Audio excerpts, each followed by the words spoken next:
Hiji waktu ayah sapasang panganten anyar anu rek pindah ka imah anyarna. Caritana salakina teh rek mere surprise cenah jang pamajikanana. Surprise teh hadiah anu mikarewaskeun.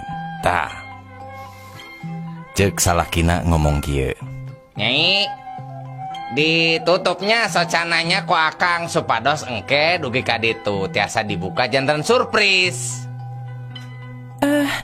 Mangga. cek pamajikanana. Teulah tuluy ditutup panona make sapu tangan.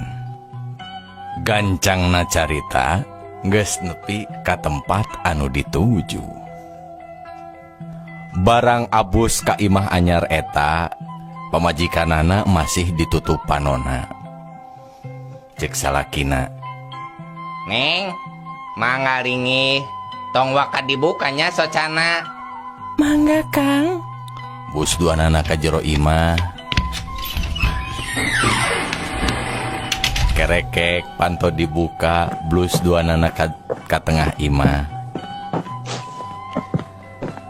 Kusabab dina mobil make AC, pamajikanana geus nepi ka eta imah teh punten ye sanes teu sopan, hayang bobos atanapi miceun angin. Cek pamajikanana, Kang, hoyong wios tak kada dibuka oge socana. Mangga Nyi. dig-dig salakina tuluy ka dapur nyokot cai. Barang ditinggalkeun ku salakina, Iya Nyai cai teh. dirasa-rasa beteungna masih keneh hayang bobos, hayang hitut teh. Akang, digulaan atuh caina. Oh mangga Nyai. Dig-dig salakina ka dapur lumpat deui, bakat kunyaah tatewa. Tuluy dihejeunkeun basa salakina geus aya di dapur.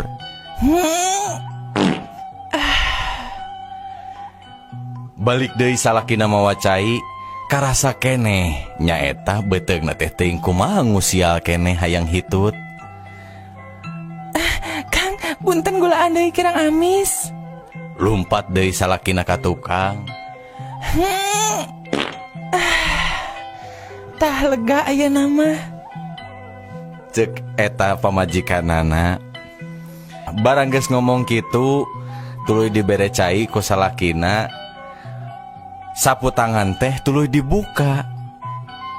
Barang bray dibuka, geuning di sisieuna teh geus aya mitohana. Mitoha sal lalakina jeung mitoha awewena. Nya atuh eraeun tah pamajikanna teh. Gening bapak, tos lami. Oh, tita tadi ge bapak mah geus aya di dieu, tisaprak pret anu kahiji.